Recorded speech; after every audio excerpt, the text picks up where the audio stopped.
Bonjour à tous. Nous sommes samedi, nous nous sommes rencontrés samedi dernier, dimanche dernier, depuis la France est coupée en deux, ce qui fait les beaux jours des commentateurs. Et surtout de celle, c'est sans doute la plus irrévérencieuse, c'est notre invitée ce matin, et c'est Charline Vanhoenacker qui est sur le plateau de Thé au Café. Vous l'entendez sur France Inter, le matin, dans la matinale, et c'est la toute première fois qu'elle est sur le plateau, comme dirait Jeanne Masse. Bonjour Charline. Bonjour Catherine, merci de me recevoir. Moi je suis ravie de vous rencontrer. Nous ne nous connaissons pas, on le dit tout de suite. C'est vrai. Voilà, on a de la curiosité, enfin moi j'ai de la curiosité envers vous. Tout d'abord, est-ce que vous préférez les caresses aux coups de griffe quand vous êtes interviewée? J'aime les deux. Mais je préfère les coups de griffe, c'est plus amusant. D'accord. Oui. Sado ou Mazo? Allez, Sado ou Mazo?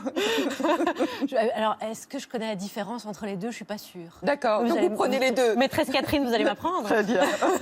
Au fouet. 39 ans, ça me rappelle quelqu'un. Oui, un candidat au second tour. Exactement. Effectivement. Ascension fulgurante, ça me rappelle quelqu'un. Oui, à ce point-là, je sais pas. Oui.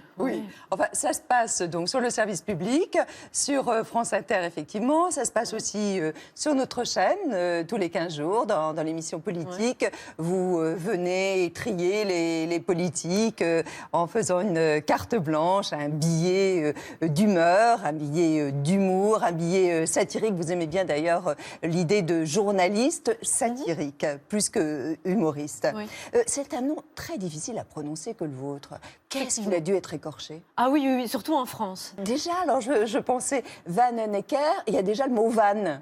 Oui, c'est vrai, vous avez raison. Et ça aide. Vous êtes né donc en Belgique, ça se dit Luvrière?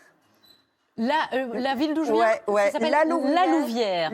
La Louvière. Oui. Ça se dit, mais on prononce le O et le U. Oui, ça vient de la Louve. L'emblème de la ville est d'ailleurs une louve. Donc la Louvière, c'est à une quarantaine de kilomètres de la frontière française. Vous êtes né alors là un 31 décembre. Oui. Pas de bol quand même. Je ne sais pas, c'est amusant. Je pense que ma mère avait bu un peu de champagne. J'ai dû arriver un peu pompette. Je crois que le gynéco devait être un peu pompette aussi, c'était festif. Un père flamand, une mère wallonne. À vous toute seule, vous êtes la réunification donc de la Belgique. Oui, vous n'avez pas vu que j'étais métissée? Oui, bien sûr. C'est flagrant. Bien sûr. Ouais. Alors, des parents enseignants, ça compte, j'imagine. Beaucoup, évidemment, dans l'enseignement, la culture, le savoir. Ouais. Donc, dans une région de mineurs, est-ce que ça a créé, en fait, une fibre sociale? Ah oui, indéniablement. Une conscience même politique, déjà. Oui, indéniablement, de vivre... c'est les corons, quand on arrive chez moi de l'autoroute, c'est les petites maisons, c'est les corons, c'est l'immigration italienne. Quand je suis née, l'Europe n'était pas encore... on n'avait pas encore ce début de conscience pan-européen. C'était encore une forme de curiosité et d'exemple de bonne intégration. L'intégration dans ma vie s'est parfaitement faite avec les Italiens. Et donc, et puis ces usines qui ferment, ce chômage qui grimpe. Donc je suis vraiment le conditionnement, le conditionnement chez moi a été très fort. Mais ça vous a rendu rebelle? Ça vous a rendu ce que vous êtes aujourd'hui, selon vous? Très certainement, oui, je pense. Et surtout le fait aussi peut-être d'aller à l'université de Bruxelles et d'être entouré de gens qui viennent plutôt peut-être de milieux plus favorisés, bruxellois. Et puis surtout d'arriver à Paris, dans le milieu parisien, là d'où je viens. Je pense que je me suis radicalisée. Mais comment vous avez été considérée quand vous êtes arrivée dans le milieu parisien dont vous parlez? Qu'est-ce que c'est le milieu parisien déjà? Le milieu parisien, je trouve que c'est un milieu qui vit beaucoup en vase clos, qui peut perdre assez vite pied avec cette réalité qu'il y a chez moi et dans laquelle je retourne très régulièrement.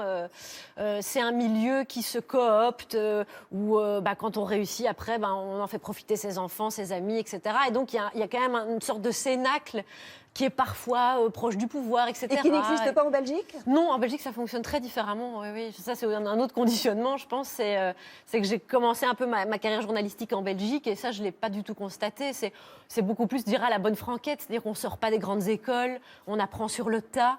Quand on s'engage en politique, on ne sort pas d'une école nationale d'administration. Déjà, le mot national en Belgique, vous imaginez, on ne comprend pas ce que c'est, identité non plus. Donc, il y a beaucoup de différences. Donc, je pense que quand je suis arrivée dans le milieu parisien, comme on dit, qui est tout relatif, évidemment, mais on m'a considérée avec curiosité et on a... Je suis heureuse parce qu'on a pris en compte mon point de vue qui était très étonné sur ce qui m'entourait. Ouais, d'ailleurs, en 2012, vous êtes là depuis quelques temps, vous observez bien évidemment le Cénacle politique, tout le sérail, Ouais. et puis vous faites des choses extrêmement décalées. Ça, c'était pendant la campagne Hollande, donc en sort victorieux, et vous dites, là, j'ai observé de la courtisanerie. Mais alors, ça se traduit comment ? Ça se traduit par... c'est déjà le système qui l'impose. C'est-à-dire que les rédactions demandent toujours aux mêmes personnes de suivre toujours les mêmes candidats, dans l'espoir d'avoir la petite phrase, d'aller au fond des choses et d'être introduit. Donc forcément, il y a une forme de carrément de syndrome de Stockholm, moi je trouve, qui s'est développé. Mais vous diriez de la connivence même. Oui, c'est de la connivence, oui, tout à fait. C'est de la connivence, on se tape sur l'épaule, on se tutoie, on se donne des informations. Je pense qu'après, ils peuvent aller dîner chez l'un, chez l'autre, etc. Donc, je suis consciente que c'est pas... c'est d'une part la nature humaine, c'est d'une part la façon dont fonctionnent les rédactions, mais moi, ça me choque. Oui, mais beaucoup vous diront que ça permet d'avoir des infos. Oui, mais quelles infos finalement ? Parce que quand je lis le résultat, il est vrai que ces journalistes essayent de prendre un maximum de distance, et cette connivence, on ne la sent pas forcément dans les papiers, mais moi je la sens quand il y a un papier dont 70% c'est une source proche du dossier, ce visiteur du soir, etc. J'ai lu un papier avec plein de petites phrases et je ne sais pas d'où ça vient ni qui l'a dit, parce qu'il faut aussi garder une forme de secret sur qui sont nos sources, etc. Donc moi je ne me sens pas informée quand tout ce que je lis vient de un visiteur du soir ou un proche ou quelque chose comme ça, vous voyez. Oui, un anonyme, quoi. Oh, un anonyme. Oui, c'est ça, l'info anonyme, j'ai un peu de mal avec ce concept.